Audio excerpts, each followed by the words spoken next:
দুলাভাই, কি করছেন এসব? আমি আপনার শালিকা, ছোট বোনের মতো। দুলাভাই হেসে বলল, আরে শালিকা, তোমার কোনো চিন্তা করো না। আমি জানি তোমার মনটা আজ ভালো না। তোমার মনটা ভালো করার জন্য আমি একটু চেষ্টা করছি। আমি বললাম, দুলাভাই, কিভাবে বুঝলেন আমার মনটা ভালো না? তখন দুলাভাই বললেন, আমি জানি তোমার বিশেষ মানুষের সাথে মনোমালিন্য হয়েছে, আর সেই জন্যই মনটা ভালো না। আমি বললাম, দোলা ভাই, আপনি একটু বেশি। বন্ধুরা, বাকিটা গল্পেই বলছি। আশা করি বন্ধুরা তোমরা আমার পুরো গল্পটি মনোযোগ সহকারে শুনবা। নিশ্চয়ই অনেক মজা পাবা, কথা দিলাম। তাহলে চলো বন্ধুরা, আর কথা না বাড়িলে মূল গল্পে চলে যাই। আমার নাম সুমাইয়া আক্তার সুমি। আজ অনেক দিন পর আমার একমাত্র আপু রুমা আপুর বাসায় বেড়াতে এসেছি। আপুর বিয়ে হয়েছে মাস 6 হলো। রিফাত মিয়া আমার দুলাভাই, পেশায় একজন বড় ব্যবসায়ী। আপুর বিয়েটা প্রেমের বিয়ে হলেও আমাদের পরিবারের সবার সম্মতিক্রমেই হয়েছে। দুলাভাই দেখতে যেমন ভদ্র সুন্দর, তার কথাবার্তাও ঠিক তেমনই মিষ্টি। আপু তাকে পেয়ে যেন আকাশের চাঁদ হাতে পেয়েছে। তাদের ঝলমলে নতুন ফ্ল্যাটে এসে আমারও খুব ভালো লাগছিল। চারদিকে সুখের এত আয়োজন দেখে মনটা ভরে উঠছিল। আপু আমাকে পেয়ে সারা দিন তার নতুন সংসারের গল্প করেই কাটাচ্ছিল। রিফাত দুলাভাই অফিস থেকে ফিরলেন সন্ধ্যায়। আমাকে দেখে উষ্ণ অভ্যর্থনা জানালেন। প্রথম দেখায় যে কেউ তাকে সম্মান করতে বাধ্য। আপুর প্রতি তার যত্ন ভালোবাসা দেখে আমার চোখ জুড়িয়ে যাচ্ছিল। রাতের খাবারের টেবিলে বসেও তিনি আমার পড়াশোনা, ভবিষ্যৎ পরিকল্পনা নিয়ে অনেক আগ্রহ দেখালেন। আমি মনে মনে ভাবছিলাম, আপু সত্যিই খুব ভাগ্যবান এমন একজন জীবনসঙ্গী পেয়ে। তিনি বারবার বলছিলেন, সুমি, তুমি আমার শালী নাও, তুমি আমার নিজের ছোট বোনের মতো। যে কোনো দরকারে নির্দ্বিধায় আমাকে বলবে। তার এই আন্তরিকতায় আমি মুগ্ধ হয়েছিলাম। কিন্তু সেই রাতে একটা খটকা লাগলো। ঘুমাতে যাওয়ার আগে দুলাভাই আমার ঘরের দরজায় নক করলেন। আমি দরজা খুলতেই তিনি হেসে বললেন, কোনো অসুবিধা হচ্ছে না তো? আসলে রুমা তো একটু অভ্যস্ত নয়, সংসারের সবকিছু এখনো পুরোপুরি বোঝে না। তুমি এসেছো, খুব ভালো হয়েছে। কথাটা শুনে আমি কিছুটা অবাক হলাম। আপুকে তিনি সবার সামনে এত ভালোবাসেন, অথচ আড়ালে একটু ভিন্নভাবে কথা বলছেন। আমি সৌজন্যমূলক হাসি দিয়ে বললাম, না দুলাভাই, সব ঠিক আছে। তিনি কিছুক্ষণ দাঁড়িয়ে রইলেন, যেন কিছু বলতে গিয়েও বললেন না। তারপর হালকা হাসি দিয়ে চলে গেলেন। পরদিন সকাল থেকে দুলাভাইয়ের আচরণের একটা দিক আমার চোখে পড়তে শুরু করল। তিনি আপুর সাথে মিষ্টি ব্যবহার করলেও প্রায়ই আপুকে ছোট ছোট বিষয় সবার সামনেই শুধরে দিচ্ছিলেন। যেমন আপু চা বানালে বলছিলেন, আরে এভাবে বানাও না, সুমিকে আমার মতো করে স্পেশাল চা বানিয়ে খাওয়াও। আপু কোনো কথা বলতে গেলেই তিনি মাঝপথে থামিয়ে দিয়ে বলছিলেন, থাক, ওটা আমি সামলে নেব, তুমি বুঝবে না। আপু হাসি মুখে সবটা মেনে নিচ্ছিল। হয়তো সে এটাকে ভালোবাসার শাসন ভাবছিল। কিন্তু আমার মনে হচ্ছিল এই শাসনের আড়ালে অন্য কিছু আছে। দুপুরে আপু যখন রান্নাঘরে ব্যস্ত, দুলাভাই ড্রয়িং রুমে আমার সাথে গল্প করতে বসলেন। তিনি হঠাৎ করে আমার ব্যক্তিগত জীবন নিয়ে প্রশ্ন করা শুরু করলেন। আমার কোনো বন্ধু আছে কিনা, আমি অবসর সময়ে কি করি, আমি ভবিষ্যতে কি হতে চাই, এই সব। আমি তার প্রশ্ন করার ধরনে কিছুটা অস্বস্তি বোধ করছিলাম। একজন নতুন আত্মীয় হিসেবে এগুলো একটু বেশিই ব্যক্তিগত প্রশ্ন। আমি বিষয় ঘুরিয়ে আপুর কথা তুলতেই তিনি আবার বললেন, রুমার কথা বাদ দাও, ও তো সারাদিন সিরিয়াল দেখেই সময় পার করে। আমি চাই তুমি আমার বিজনেসের ব্যাপারেও কিছু জানো, তুমি তো অনেক স্মার্ট। সন্ধ্যার পর তিনি আমার সাথে আলাদাভাবে কথা বলার চেষ্টা করলেন। সুমি, তোমার সাথে আমার কিছু জরুরি কথা ছিল। রুমাকে এখন বলা যাবে না, ও টেনশন করবে। আমি অবাক হয়ে জিজ্ঞাসা করলাম, কি কথা দুলাভাই? তিনি বললেন, একটা ছোট বিজনেস আইডিয়া আছে, শুধু তুমি আর আমি জানব। এটা আমাদের একটা সারপ্রাইজ প্রজেক্ট হবে। কি, রাজি তো? তার এই কথাটা শুনে আমার ভালো লাগলো না। আমি সরাসরি না বলতে পারছিলাম না, আবার হ্যাঁ বলারও কোনো কারণ দেখছিলাম না। আমি শুধু বললাম, দুলাভাই, আমি এসব বিজনেসের কিছু বুঝি না, আর আপুর থেকে লুকিয়ে আমি কিছু করতে পারবো না। আমার উত্তর শুনে তিনি হেসে বললেন, আরে এটা লুকানো কিছু না, জাস্ট একটা সারপ্রাইজ প্ল্যান। তোমার আপুর জন্মদিনে ওকে একটা উপহার দেব, তাই তোমার সাহায্য চাই। তুমি তো দেখি অনেক সিরিয়াস। তার কথা শুনে আমি কিছুটা স্বস্তি পেলেও মন থেকে সন্দেহটা পুরোপুরি গেল না। রাত বাড়ার সাথে সাথে আমার অস্বস্তিও বাড়তে লাগলো। আপুর এই সুখের সংসারে আমি যেন একটা অদৃশ্য দেয়াল দেখতে পাচ্ছিলাম। দুলাভাইয়ের অতিরিক্ত আন্তরিকতা, আপুকে আড়ালে অবমূল্যায়ন করা আর আমার সাথে আলাদা করে সিক্রেট প্রজেক্ট করার আগ্রহ, সব কিছু মিলিয়ে আমার মনে একটা রহস্য দানা বাঁধতে শুরু করলো। আমি বুঝতে পারছিলাম না মানুষটা ঠিক কেমন। তিনি কি সত্যি এত ভালো, নাকি ভালো মানুষের আড়ালে অন্য কোনো উদ্দেশ্য লুকিয়ে আছে? আমি সিদ্ধান্ত নিলাম যতদিন এখানে আছি খুব সাবধানে সবকিছু পর্যবেক্ষণ করব। পরদিন সকালটা অন্যরকম ছিল। আপু ঘুম থেকে উঠেই খুব হাসি খুশি। দুলাভাই নাকি আজ অফিস যাননি, শুধু আমাদের সঙ্গে সময় কাটানোর জন্য। ব্রেকফাস্ট টেবিলে দুলাভাই ঘোষণা করলেন, আজ আমরা সবাই মিলে শপিংয়ে যাব, সুমির জন্য অনেক গিফট কেনা বাকি। আপু খুশিতে হাততালি দিয়ে উঠল, কিন্তু আমি লক্ষ্য করলাম দুলাভাই আমার দিকে তাকিয়ে মুচকি হাসছেন, যেন এই শপিংয়ের আয়োজনটা বিশেষভাবে আমার জন্যই করা, যদিও আমি নিশ্চিত ছিলাম এর পেছনে অন্য কোনো কারণও থাকতে পারে। আমার মনে হচ্ছিল তিনি যেন আমার সাথে আলাদাভাবে দেখা করার চেষ্টা করছেন। শপিং মলে গিয়ে আপু নিজের পছন্দের ড্রেস দেখতে একটা দোকানে ঢুকল। দুলাভাই আমাকে ইশারা করে অন্যদিকে ডাকলেন, সুমি, তুমি এদিকে আসো, তোমার জন্য একটা বিশেষ গিফট আছে। আমি আপুকে ডাকতে চাইলাম, কিন্তু তিনি হেসে বললেন, আরে ও আসুক, আমরা বরং তোমার জন্য ল্যাপটপ দেখি, তোমার পড়াশোনার জন্য একটা ভালো ল্যাপটপ দরকার। আমি অবাক হলাম, কারণ আমার ল্যাপটপ পুরোপুরি ঠিক আছে, কিন্তু তার আগ্রহ দেখে আমি তার সাথে ল্যাপটপের দোকানে গেলাম। দোকানে গিয়ে তিনি দামি দামি সব মডেল দেখতে লাগলেন। আমি তাকে বারবার বলছিলাম যে আমার এর দরকার নেই।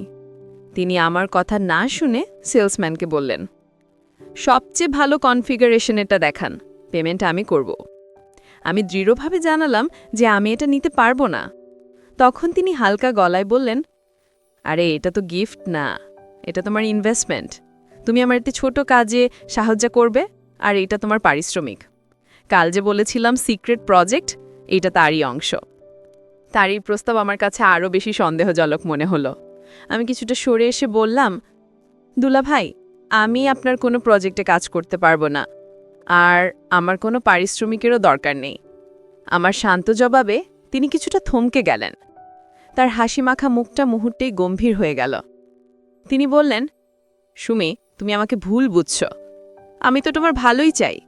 রুমা তো এইসব বিষয়ে তেমন বুঝে না, তাই আমি চাই তুমি একটু বাস্তবধর্মী হও। আজকালকার যুগে টাকাটাই সব। তার মুখে টাকাটাই সব কথাটা শুনে আমার ভেতরটা ক্ষেপে উঠল। আপুর প্রতি তার ভালোবাসা কি সত্যি আন্তরিক, নাকি অন্য কিছু? আপু কেনাকাটা শেষ করে আমাদের খুঁজে এই দোকানে চলে এলো। আমাদের দুজনকে গম্ভীরভাবে কথা বলতে দেখে সে জিজ্ঞাসা করল, কি ব্যাপার, তোমাদের কি নিয়ে এত সিরিয়াস আলোচনা চলছে? রিফাত দুলাভাই পরিস্থিতি সামলে নিয়ে হেসে উঠলেন। আর বলো না, তোমার বোনকেই একটা ল্যাপটপ কিনে দিতে চাইছি, আর সে কিছুতেই নেবে না। কি যে লাজুক স্বভাবের।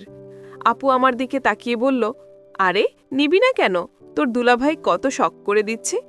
আমি জোর করে হেসে বললাম, আপু, আমার আসলেই দরকার নেই।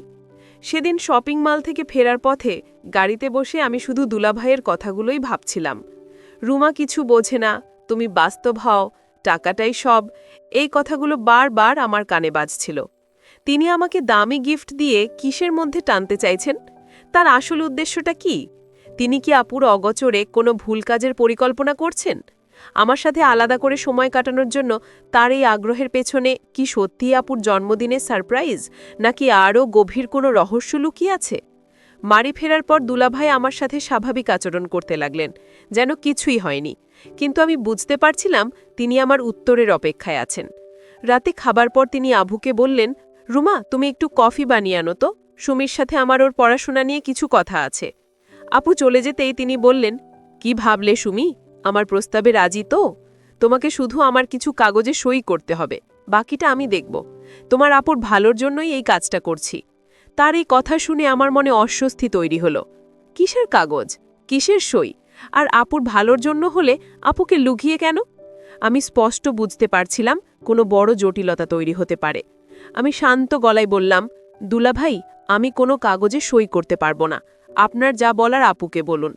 আমার এই উত্তর তিনি সহজভাবে নিলেন না। তার চোখের চাহনি হঠাৎ বদলে গেল। তিনি গম্ভীর গলায় বললেন, খুব বেশি নিজের মতো আচরণ করছো সুমি, এর পরিণতি ভালো নাও হতে পারে। দুলাভাইয়ের সরাসরি হুমকির পর থেকে আমি আরও বেশি সতর্ক হয়ে গেলাম। আমি বুঝতে পারছিলাম তিনি সহজে হাল ছাড়ার মানুষ নন। পরের দুদিন তিনি আমার সাথে খুব একটা কথা বললেন না, কিন্তু আমি সারাক্ষণ অনুভব করছিলাম একজোড়া চোখ যেন আমাকে পর্যবেক্ষণ করছে। তিনি আপুর সামনে আমার সাথে অত্যন্ত স্বাভাবিক ব্যবহার করছিলেন, কিন্তু আড়ালে তার দৃষ্টিতে একরকম কঠোরতা দেখা যাচ্ছিল। আপু এই নীরবতার কিছুই টের পায়নি। সে ভাবছিল আমি হয়তো পড়াশোনার চাপে একটু চুপচাপ হয়ে গেছি। আমি সিদ্ধান্ত নিলাম, আমাকে কিছু একটা করতে হবে। দুলাভাই ঠিক কী লুকাচ্ছেন সেটা জানা দরকার। তিনি আমাকে কিসের কাগজে সই করাতে চেয়েছিলেন? আপুর ভালোর জন্য হলে আপুর থেকে কী লুকানোর আছে? আমি সুযোগ খুঁজতে লাগলাম তার অফিস রুম বা ল্যাপটপ দেখার, কিন্তু তিনি এতটাই সাবধানী ছিলেন যে তার ল্যাপটপ বা ফোনের কাছেও আমাকে ঘেঁষতে দিচ্ছিলেন না। তার অফিস রুমটা তিনি সব সময় তালা দিয়ে রাখতেন, যেটা আগে কখনো করতেন না। একদিন দুপুরে আপু যখন ঘুমোচ্ছিল, আমি দেখলাম দুলাভাই খুব অস্থিরভাবে বারান্দায় পায়চারি করছেন আর ফোনে কারোর সাথে রেগে কথা বলছেন। আমি আড়াল থেকে শোনার চেষ্টা করলাম। তিনি বলছিলেন, আমি কোনো কথা শুনতে চাই না, আগামীকালের মধ্যে আমার টাকা চাই, না হলে আমি সব প্রকাশ করে দেব। ওপাশ থেকে কে কথা বলছিল জানি না, কিন্তু দুলাভাইয়ের এই রূপ আমি আগে কখনো দেখিনি। তিনি ফোনটা রেখে দেয়ালে হাত মেরে ফেললেন। আমি ভয় সরে গেলাম। এই মানুষটা আপুর সামনে যতটা শান্ত আর যত্নমান, আড়ালে যেন পুরো উল্টো। আমি দ্রুত নিজের ঘরে ফিরে এলাম। আমার হাত পা কাঁপছিল। টাকা? কিসের টাকা? তিনি কাকে হুমকি দিচ্ছেন? আমার মনে হচ্ছিল দুলাভাই কোনো আর্থিক জটিলতায় জড়িয়ে পড়েছেন। আর তিনি আমাকে সেই ব্যাপারে যুক্ত করতে চেয়েছিলেন। হয়তো কোনো কাগজে সই করিয়ে ভুলভাবে ব্যবহার করার চেষ্টা করছিলেন। আমি বুঝতে পারছিলাম না আমার কি করা উচিত। আপুকে বললে সে কি আমার কথা বিশ্বাস করবে, নাকি সে ভাববে আমি তার সংসারে অযথা সমস্যা আনতে চাইছি? বিকেলে আপু আমাকে বলল, চল সুমি, একটু ছাদ থেকে ঘুরে আসি। ছাদে গিয়ে আপু হঠাৎ আমাকে জড়িয়ে ধরে কেঁদে ফেলল। আমি অবাক হয়ে বললাম, কি হয়েছে আপু, কাঁদছিস কেন? আপু কাঁদতে কাঁদতে বলল, জানি না রে সুমি, তোর দুলাভাইকে আজকাল আমার খুব অচেনা লাগে। সে রাতে ভালো করে ঘুমায় না, সারাক্ষণ ফোনে কথা বলে, আর আমাকে সব কিছু থেকে কেমন যেন দূরে সরিয়ে রাখছে। আমার খুব ভয় করছে রে। আপুর কথা শুনে আমার বুকটা ধক করে উঠল। তার মানে আপুও কিছু একটা সন্দেহ করছে, কিন্তু ভয় খুলে বলতে পারছে না।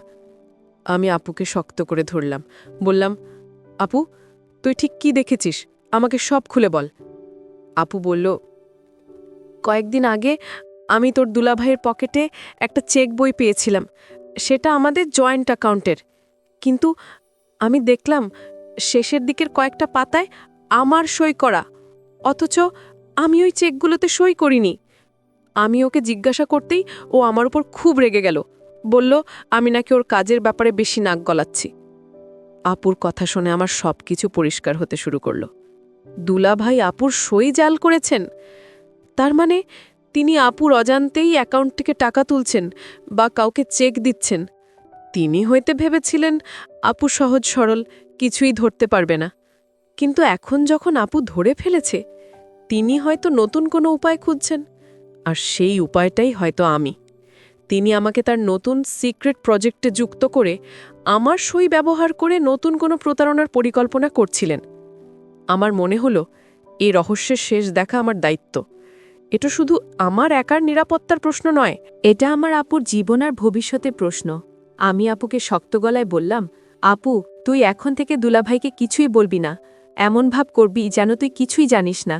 বাকিটা আমি দেখছি, আমাকে শুধু কয়েকটা দিন সময় দে, আমি ওই ঘরের তালাবদ্ধ রহস্য বের করবই। আপু আমার দিকে ভরসার চোখে তাকিয়ে রইল।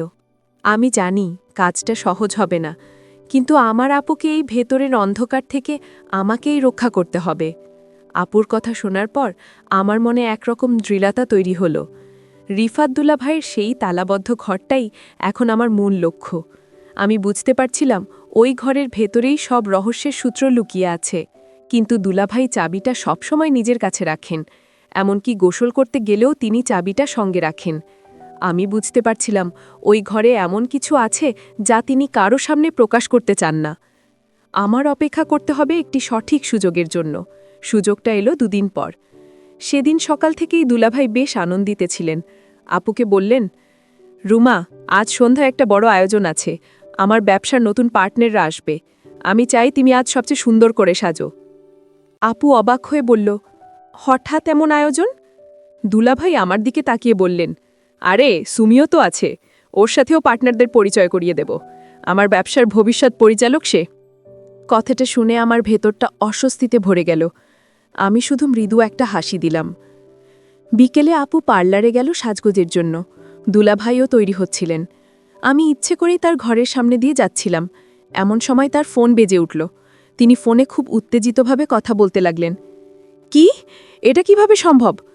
আমি আসছি, এক্ষুনি আসছি।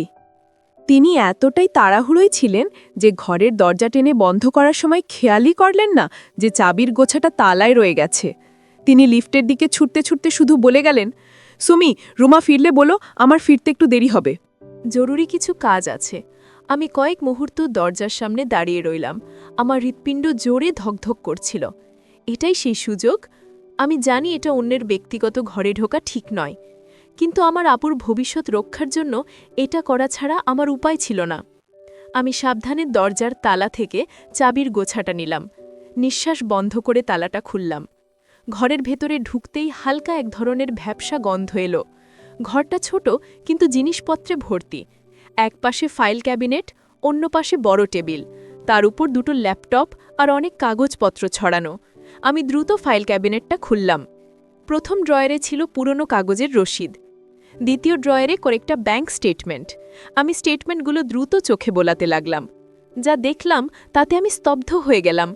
আপুর আর দুলাভাইয়ের যৌথ অ্যাকাউন্ট থেকে গত ৩ মাসে ধাপে ধাপে প্রায় ৫০ লক্ষ টাকা তোলা হয়েছে। আর টাকাগুলো ট্রান্সফার হয়েছে এমন একটি কোম্পানির নামে যার অস্তিত্ব সন্দেহজনক মনে হলো। আমি আরও খুঁজতে লাগলাম। টেবিলের ড্রয়ারে আমি একটা নীল রঙের ফাইল পেলাম। ফাইলটার উপরে লেখা প্রজেক্ট নিউ হোপ। আমি ফাইলটা খুললাম। ভেতরে যা ছিল তা পড়ার জন্য আমি প্রস্তুত ছিলাম না। এটা কোনো সাধারণ ব্যবসার ফাইল ছিল না, বরং এক ধরনের প্রতারণার পরিকল্পনা।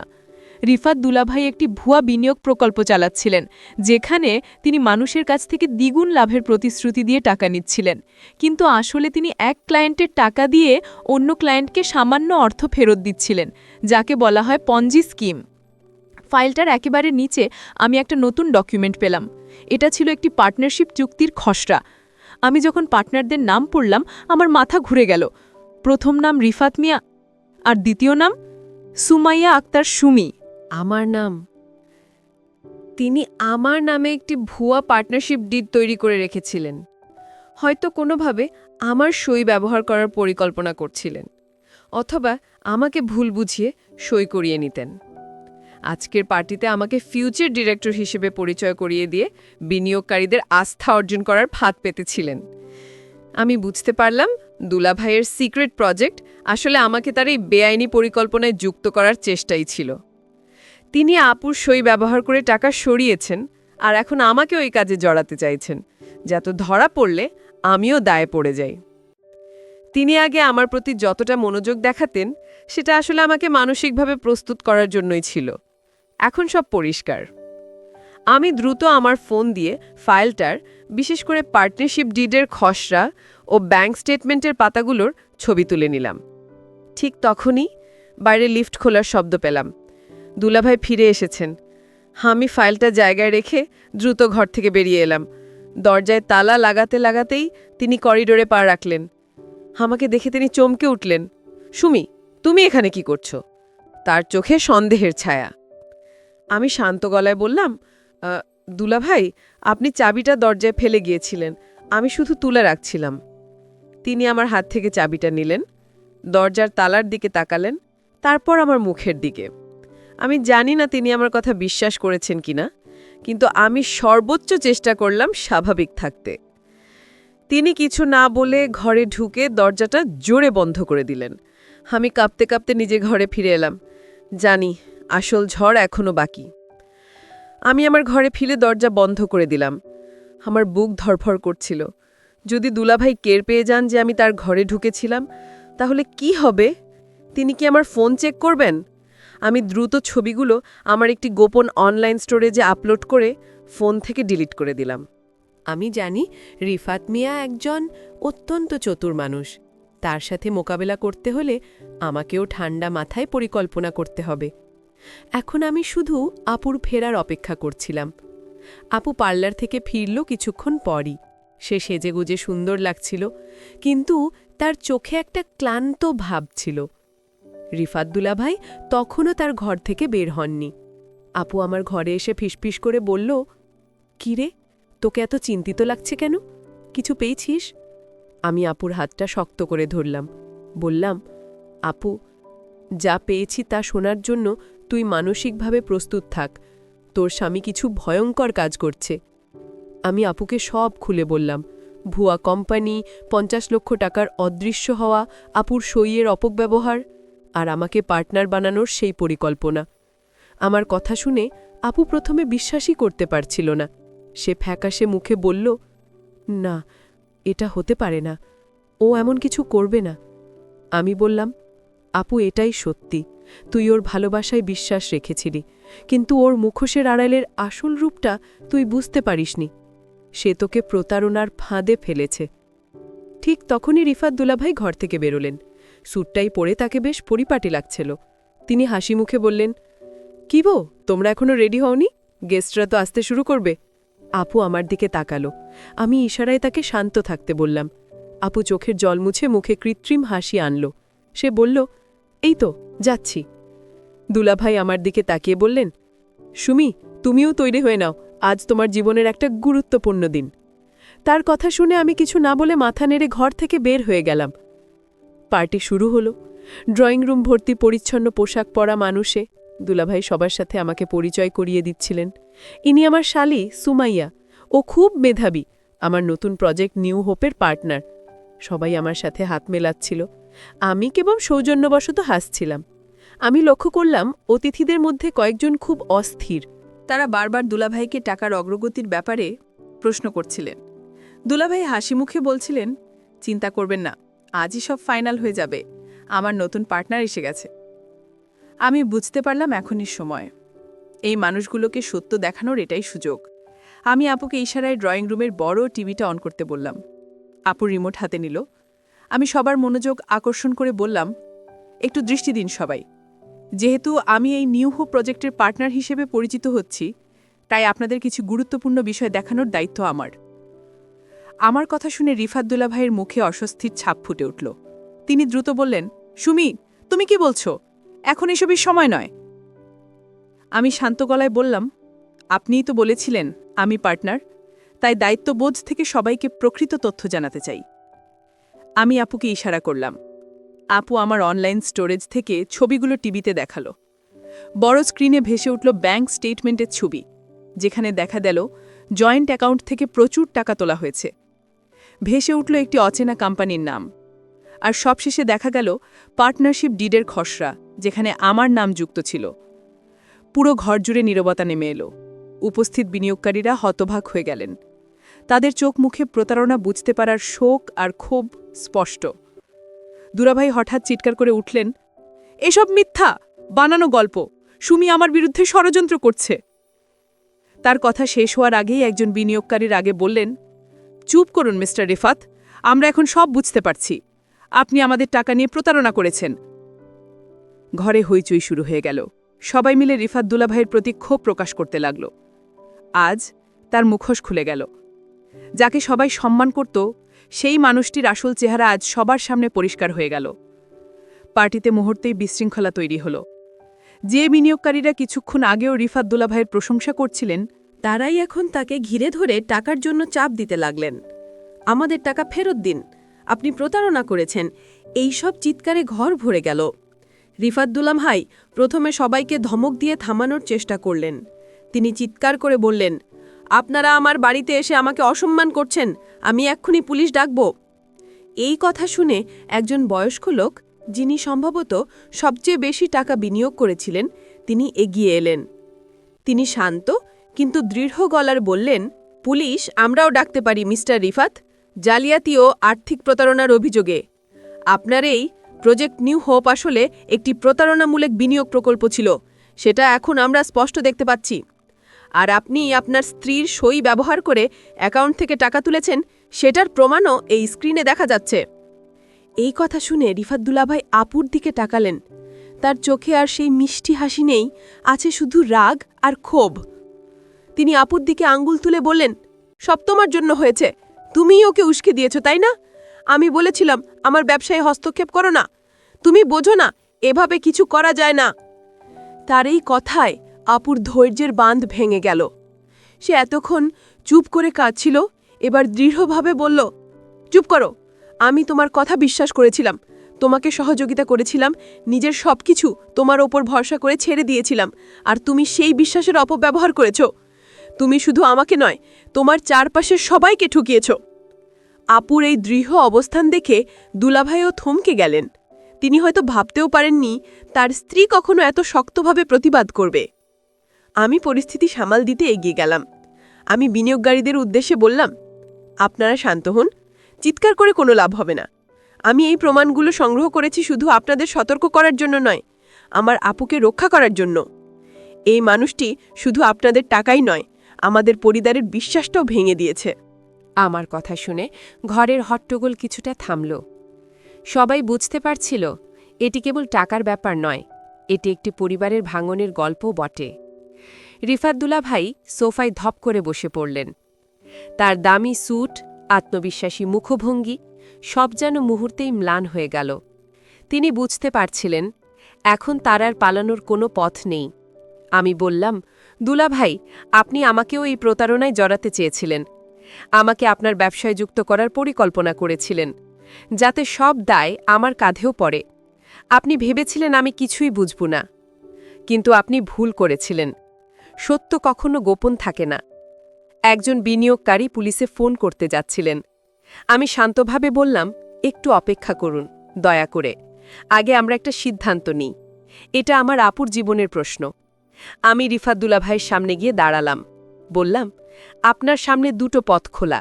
এক, আপনি এই মুহূর্তে আমার আপুর সাথে সম্পর্কের আইনগত সমাধান করবেন এবং তার কাছ থেকে নেওয়া সব টাকা ও সম্পদ ফেরত দেবেন। 2, আমরা এই সমস্ত প্রমাণসহ পুলিশের কাছে যাব। জালিয়াতি ও প্রতারণার অভিযোগে আপনি কী ধরনের শাস্তির মুখোমুখি হবেন সেটা আপনি ভালো করেই জানেন। রিফাত দুলাভাই আমার দিকে শূন্য দৃষ্টিতে তাকিয়ে রইলেন। তার আর কোনো আত্মবিশ্বাস বা যুক্তি অবশিষ্ট ছিল না। তিনি হয়তো ভাবছিলেন কোন পথে তার ক্ষতি কম হবে। তিনি বুঝতে পারছিলেন এই খেলায় তিনি পুরোপুরি হেরে গেছেন। তিনি আমাদের জীবন নিয়ে যে অন্যায় শুরু করেছিলেন তার শেষটা এতটা ভয়ানক হবে তা তিনি কখনোই ভাবেননি। আমার দেওয়া প্রস্তাবে রিফাত দুলাভাইয়ের পালানোর কোনো পথ খোলা ছিল না। তিনি যদি ডিভোর্স দিতে রাজি না হন তাহলে বিনিয়োগকারীরা তাকে পুলিশের হাতে তুলে দেবেন, আর জালিয়াতির প্রমাণ এতটাই স্পষ্ট যে তার লম্বা সময়ের জন্য শাস্তি নিশ্চিত। তিনি কিছুক্ষণ পাথরের মতো বসে থাকার পর পরাজিত গলায় বললেন, আমি রুমাকে ডিভোর্স দিতে রাজি আছি, আর ওর গয়না যা আছে আমি ফেরত দিয়ে দেব। কিন্তু আমার কাছে এখন কোনো টাকা নেই, সব টাকা লোকসান হয়ে গেছে। তার কথা শুনে বিনিয়োগকারীরা আবার রেগে উঠলেন। টাকা নেই মানে? আমাদের টাকা আপনাকে ফেরত দিতেই হবে। রিফাত দুলাভাই অসহায়ভাবে বললেন, বিশ্বাস করুন, আমার নতুন প্রজেক্টটা সফল হলে আমি সবার টাকা ফেরত দিয়ে দিতাম, কিন্তু তার আগেই সব শেষ হয়ে গেল। তার এই কথা শুনে আমার হাসি পেল, কারণ প্রতারকরা সব সময় নিজেদের নির্দোষ প্রমাণের জন্য নতুন গল্প তৈরি করে। আমি বললাম, আপনার লোকসান হয়েছে নাকি আপনি টাকা অন্যত্র সরিয়ে ফেলেছেন সেটা পুলিশ তদন্ত করলেই বেরোবে। আপুর গয়না আর দেনমোহরের টাকা আপনাকে কালকের মধ্যেই ফেরত দিতে হবে। আর এই বাড়িটা, যেটা আপুর নামে কেনার কথা বলে আপনি বাবার কাছ থেকে টাকা নিয়েছিলেন, সেটার কাগজপত্র আপুর নামে ট্রান্সফার করতে হবে, নয়তো আমি এই প্রমাণগুলো নিয়ে সরাসরি থানায় যাব। রিফাত দুলাভাই বুঝতে পারলেন আমি তার সব দুর্বল জায়গা জেনেই কথা বলছি। তিনি মাথা নিচু করে সম্মতি জানালেন। বিনিয়োগকারীরা তখন বললেন, তাহলে আমাদের টাকার কি হবে? আমি তাদের বললাম, দেখুন, এই লোকটা একজন প্রতারণামূলক কাজ করেছে, তার কাছ থেকে টাকা আদায় করা সহজ হবে না। তবে এই বাড়িটা যদি আপুর নামে থাকে তাহলে অন্তত আমার আপুর একটা আশ্রয় থাকবে। আপনারা চাইলে তার বিরুদ্ধে আইনগত ব্যবস্থা নিতে পারেন। আমার কাছে যে প্রমাণ আছে আমি আপনাদের সব দিয়ে দেব। বিনিয়োগকারীরা নিজেদের মধ্যে কিছুক্ষণ আলোচনা করলেন। তারা বুঝলেন রিফাত মিয়া এখন দেউলিয়া, তার সাথে ঝামেলা করে টাকা পাওয়ার চেয়ে আইনিভাবে এগোনোই ভালো। তারা রিফাত দুলাভাইকে শেষবারের মতো সতর্ক করে পার্টি ত্যাগ করলেন। বাড়িটা মুহূর্তেই খালি হয়ে গেল। শুরু পড়ে রইল ভাঙা কাজ, উচ্ছিষ্ট খাবার আর আমাদের তিনজনের ভাঙা জীবনের প্রতিচ্ছবি। আপু সোফায় বসে নিঃশব্দে কাঁদছিল। আমি আপুর পাশে গিয়ে বসলাম, তার কাঁধে হাত রাখলাম। সে আমাকে জড়িয়ে ধরে কান্নায় ভেঙে পড়ল। সুমি, আমার সব শেষ হয়ে গেল রে। আমি ওকে এত বিশ্বাস করেছিলাম, ও কিভাবে পারল আমার সাথে এমন করতে? আমি আপুকে সান্ত্বনা দিয়ে বললাম, আপু, যা গেছে তার জন্য আফসোস করিস না। তুই একটা ক্ষতিকর সম্পর্কের ফাঁদ থেকে মুক্তি পেয়েছিস, এটাই সবচেয়ে বড় কথা। এই ভণ্ড মানুষটার সাথে সারা জীবন কাটানোর চেয়ে সত্যের মুখোমুখি হওয়া অনেক ভালো। রিফাত দুলাভাই তখনও মাথা নিচু করে বসেছিলেন। তার চেহারায় অনুশোচনার কোনো ছাপ ছিল না, ছিল শুধু ধরা পড়ে যাওয়ার অপমান আর রাগ। তিনি হয়তো ভাবছিলেন আমি না এলে তার এই ভণ্ডামি আরও কিছুদিন চলত।